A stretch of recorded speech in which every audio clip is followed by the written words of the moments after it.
The Michael Hatfield RE/MAX team presents Real Estate and More. Bay Area real estate is different than in all of America. And why? What's up with home buyers?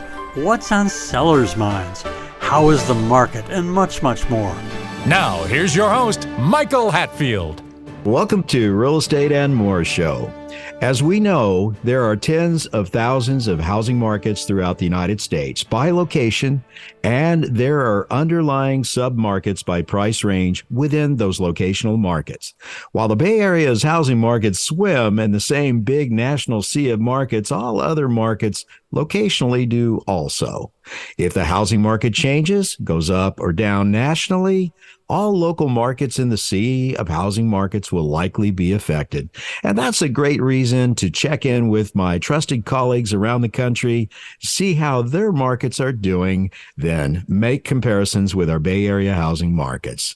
Also, some folks may be looking for a place to retire or move, and we have those connections worldwide.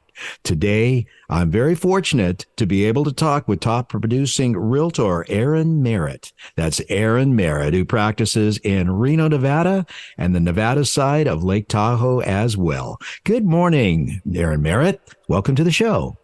Good morning. Thank you for having me. It's our pleasure this morning. It's good to see you on the radio, right? Yes. Well, the Reno, Tahoe, Fernley Metropolitan Statistical Area has a population of about 531,000 in 2023, and Reno has been increasing in size by about 1.53% each year for the last few years. The Metroplex is now ranked fifth fastest growing state, but it still is relatively smaller in size than most U.S. cities. What can you contribute all that growth to, Erin? Well, I think there's several things that we can contribute our growth to. One is people wanting to move out of California. They can sell their multi-million-dollar homes and purchase a home here with cash and not have a mortgage. We also have had years when the USA Parkway, which is a industrial area, kind of exploded. So the job opportunity prior to COVID, we were mainly a casino or service-driven industry, and now we're more manufactured industry. So I think the job opportunity here has grown as well. Oh, I would think so. You know, we hear of a lot of people that are interested in retiring. A lot of people have moved out of the state of California. And a lot of them have actually moved into your area, and having great realtors like Erin Merritt up there to help out has been absolutely helpful for everyone. So with you mentioning manufacturing, Amazon has done something up there. It's, I guess, very large plant that they've installed up there to fulfill a lot of their orders. I get my shipments almost the next day. Well, that's important. And also to retire up there, to pay less for a home or to get away from maybe California politics. I said that, you didn't. Yes. A lot of people have decided that, you know, it's great in Nevada. Yeah. Well, I mean, if you're retiring, one of the bigger things I think that's attractive, or if you're trying to build a business here, is the no state income tax. And we are, there's so much outdoors activity here through all four seasons. You can ski, you can paddleboard, you can snowboard, you can mountain bike. The ski resorts turn into mountain biking resorts during the summertime. So it really doesn't matter what time of year it is, there's always something to do. And there are a lot of activities for, there's the Pioneer Theater, which the ushers are volunteers. So that's something that most retired people do. So there's a lot of community involvement for all ages. And I imagine, knowing you and your passion towards whatever you do, you've probably been involved in some volunteering. Would you have done? Oh, yes, I have. So is it a great place to have a good lifestyle for your family? I believe you have a family. And have you found that it's been a good thing for you and your family, lifestyle-wise? Yes, I do. I think one of the biggest two of the biggest things here is it's called the biggest little city mainly because so I'm a native here and I can't go into any restaurant without knowing someone. So if you move here within 4 to 5 years, you're going to know someone at your local pub or your restaurant, or it's just a very small town feeling. And it also, we have a street called McCarran that goes around the whole city of Reno that takes about 45 minutes to drive around. So traffic is picking up recently. I'm not going to, deny that, but it doesn't take us an hour to drive across town. It's, typically 20, 30 minutes. You can be on the other side of town.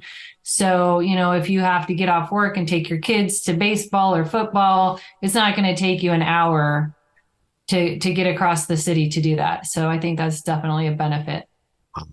What are the usual property price ranges in, say, Reno for, like a good 4-bedroom, 2-bath house, just a couple car garage, because you need to have a garage up there. You definitely need to have a garage to keep out of the snow.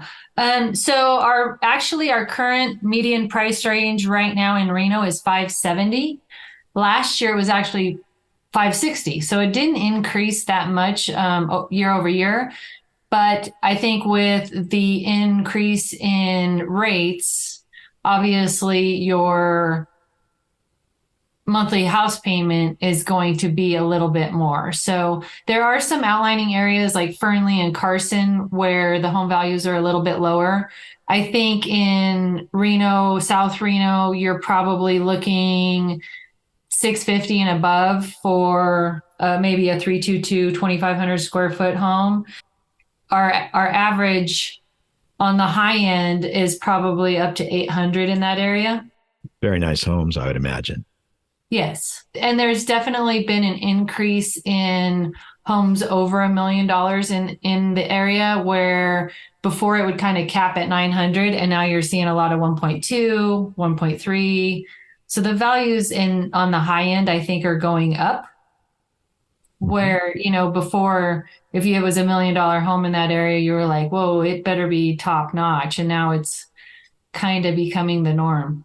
Yeah, as California is selling their homes and bringing that bucket of cash to Nevada because of no state income taxes and going from there. My other question is, with the Nevada side of the lake, how has the popularity been there? Well, on the incline side, so there's different sections. There's South Lake and there's incline and but the their market is really, or that market, I should say, is a little bit different. The median price range up there is $1.5 million. And they tend to, their homes tend to stay on the market a little bit longer. So their days on market is a little bit higher. And then they kind of have seasonal times where, like in September, you might have a big push of homes being sold. And then throughout the winter, when it's heavy snow, it kind of drops off. And then in spring, it kind of picks back up again. Great information. We're talking with Erin Merritt, a top producing realtor in Reno, Nevada, and you're listening to Real Estate and More. They keep the roads clear pretty well up there? No, we have what's called Tahoe snow days, and nobody just works. We call it a snow day and everyone stays home. So there's a disbenefit right there. I know I'd find some piece of negativity there. Yeah, no, there's actually a lot of, most of the HOAs up there do have snow removals. That's Absolutely. The way it goes.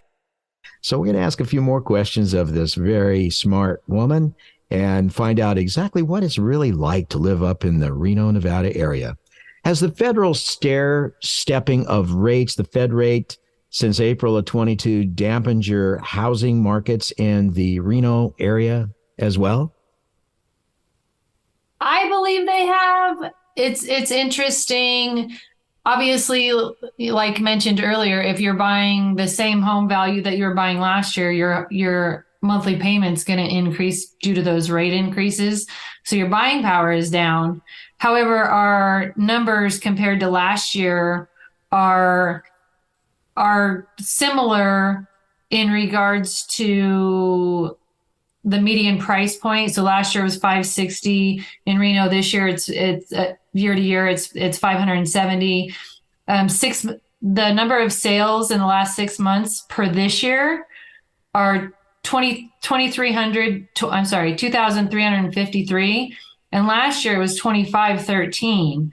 So we're only down 150 homes compared to last year. Our inventory is about 300 homes less than it was last year. So that's the biggest part, is low inventory, and then your buying power is lowered because of the rate increase. We're going to take a short break. We'll be right back. Welcome to the Real Estate Minute with RE/MAX expert Michael Hatfield. Michael, what traits should we look for in selecting an agent? Look for a deal maker with a positive attitude who will work tirelessly for you. An agent who is adept in multiple offer situations, drafting contracts, marketing and advertising a client's home, is familiar with multiple cultures, experienced in mortgage financing, inspections, and escrow, is a huge asset to his client. What can you do as a plus for clients? Your agent is your eyes and your ears, one who works behind the scenes on your behalf, a great attitude, working well with others, and keeping clients' priorities number one is a given for us. Call 925-322-7775 now to schedule an appointment or complimentary home analysis. For excellence in real estate, call the Michael Hatfield RE/MAX team at 925-322-7775 or go to michaelhatfieldhomes.com. Now, back to our show. We're talking with Erin Merritt, a top producing realtor in Reno, Nevada, and you're listening to Real Estate and More. So, last year you might have been able to buy a $650,000 home, and now you can only buy a $550,000 home because you're paying the difference in that rate increase. So I think one of the big things we're seeing here is the new builds. So new builds are offering buy downs. They're offering huge incentives. Toll Brothers, I know, is doing like $40,000.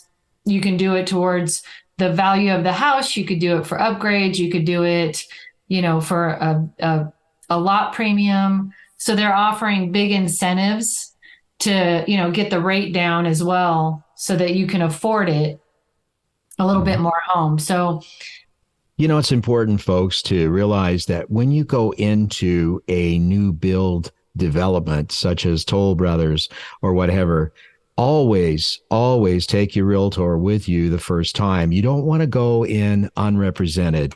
Despite what you may be reading on the internet that's prolific with real estate information, always get your trusted, well-experienced realtor to go into the office of the development right at the very beginning. Therefore, you are represented. The agents that you run into at those new developments are primarily representing the actual development. So keep that in mind. I'm really glad you brought that up, Erin. That's a really good point. But it looks like the new builders are actually providing incentives to come up there. It sounds like a great thing to do. Come up, get a new house, pay less, take all that money that you've earned in California through appreciation, and you're going to get a little bit of appreciation anyway, it looks like, right? I agree. I think that they're in a unique position to be able to offer things that a resale seller couldn't offer. Like seller concessions are really big here. So, you might ask, if you're writing an offer for a buyer, you might ask for $10,000 towards closing costs. I don't know that a buyer would be able to give 20 or 30 to buy down the rate to where it would work for someone, where a new builder or a new build development, they have the pockets to do that. So Exactly. Tell us another advantage here of Nevada. How's property taxes in Reno? How do they match up to California? Well, in my experience, they are a lot less. Nevada does property taxes different than California does. So when you purchase a home, if it's owner occupied, it is not reassessed at the market value. So it depends on when the home was built. And then they can increase the property taxes 3% a year if it's owner occupied. So on a new build, your property taxes are probably going to be higher than a home that was built in 1980. Can you give us an example in percentage? Like if you were to buy a home for, like, let's just say an arbitrary number, $700,000, what would the percentage, to make it a, pretty good guess, what percentage would it be that a person could be expecting to pay the tax man based on a $700,000, let's just say new home purchase price? Yeah, well, I think it also depends on the area. So like if you're in Sparks opposed to Reno, Reno's taxes, even though it's all Washoe County, Reno's taxes are a little bit higher. But if you're buying a $700,000 house in Reno, you're probably paying $4,500 a year in taxes on average. That's not too bad. What was amazing the other day? I was doing one of these from a guy in Hawaii, and we computed it out. And on $1 million house out there, it was only $3,900 a year. And then down in Texas, Dallas was $6,500 on a very low value home, about 400. I mean, it was unbelievable. So it's good to know that Nevada is holding the lead in reasonable property taxes. And then no sales tax. No, they have sales tax, but no income tax for Nevada. We have no state income tax, and there's only actually 9 states that don't have income tax or state income tax. And of the 9 states, Nevada has the lowest property taxes. Wow. Isn't that amazing? Yes. And you mentioned earlier, Toll Brothers is building up there. Is there a lot of building going on in Reno? There is a lot of new development going on there. It's very interesting because I went to the builders meeting last year, and it's just a matter of finding land to actually build on. So the builders kind of ran out of land to purchase. We're talking with top producing realtor Erin Merritt in the Reno, Nevada area. This is Real Estate and More, and I'm your host, Michael Hatfield. So they purchased, there's a development in town that's local, and they'll purchase a lot and put up a 4-plex just because it's what they can fit there. So I was also at the National Conference, or the National Associations of Realtors conference in Anaheim a couple weeks ago, and the Nevada board is trying to get BLM, which is Bureau of Land Management, to release land for purchase so that they can continue to build, because a lot of the land in Nevada is owned by BLM. And so that's one of our big pushes, is to try to get them to release some of the land to build on. There must be an anticipated increase in population, I would think, because it kind of reeks of that. It's saying that, you know what, I think we're going to have more people move into this state, and therefore we need more development. At least that's what I'm assuming from a distance and afar. Yes. So on average, I believe we have about 50,000 people per year move into Washoe County.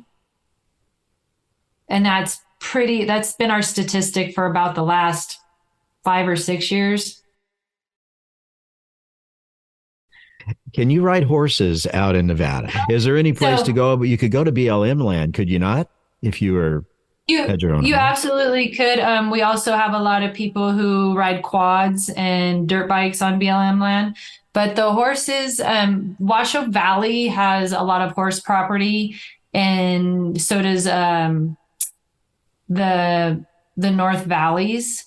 And I believe it's, if you have half an acre, you can have 2 horses, and over an acre, you can have so many horses. And then after that, after an acre, it's kind of unlimited. So, but up to half an acre, you can have a horse, which to me is interesting because it's A half an acre is not a lot.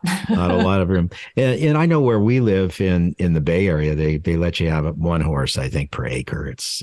I think it's one Yeah. horse per acre. Not that I have a horse, but I've always liked horses, and I've always enjoyed, riding horses. And I would think that you'd be more outdoors oriented in the Reno area and Nevada area up there. Just seems like it just opens itself up to so much outdoor activities. Maybe hunting and fishing and all of those cool things that you could do up there. Yeah, my chiropractor actually just moved from North Valley's out to Washoe Valley on 3 acres and has 2 horses, and it's her new love of life. And she's out there every weekend. She'll just go out her backyard and ride some trails, and then she'll be done. Hunting and fishing is definitely huge in Nevada. We have a ton of hunters. Hunting season is upon us. So, there's always so many outdoor activities here. A lot of practice shooting if you're a shootist. A Yeah. sense of community you mentioned earlier. It seems like Nevada has a really great sense of neighborhood, sense of community, people working together. I imagine if somebody gets stuck in the snow, that another neighbor's going to come and help to get them out, while Erin's probably having a hot toddy or a glass of wine or something. Erin has shoveled many a driveways for people. Yeah, I imagine so. But I mean, it's a great sense of community up there, is it not? It really is. We have so many great events, and like the hot air balloon races, and then we have what's called Art Town in July, and there's an event downtown every single day in the month of July that has something to do with art. There's there's shows at the casinos, and there's just so much to do. And like the Great Reno balloon races, it's interesting because you have Rancho San Rafael, which is a big park, and people show up at 3:30 in the morning, and everyone's trucking along in their blankets, and and people are helping other people to park, and hey, you go this way, and you watch the Dawn Patrol, and it's just absolutely spectacular. So there are definitely, there's a lot of community outreach here. So there's something that's called Rebuild Nevada, which is a nonprofit that helps people, if someone doesn't have the money to put a hot water heater in their home or do something like that.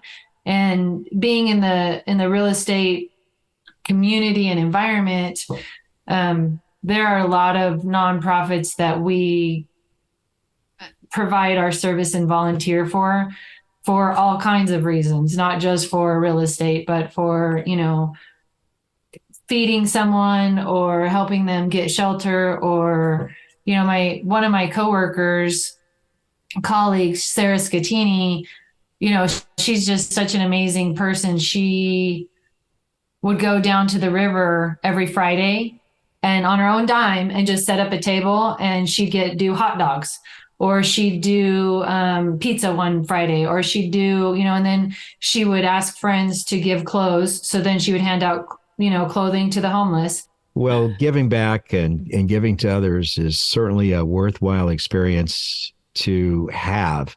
I say it from a selfish standpoint. I try to do a little bit of that because that's where my heartbeat is.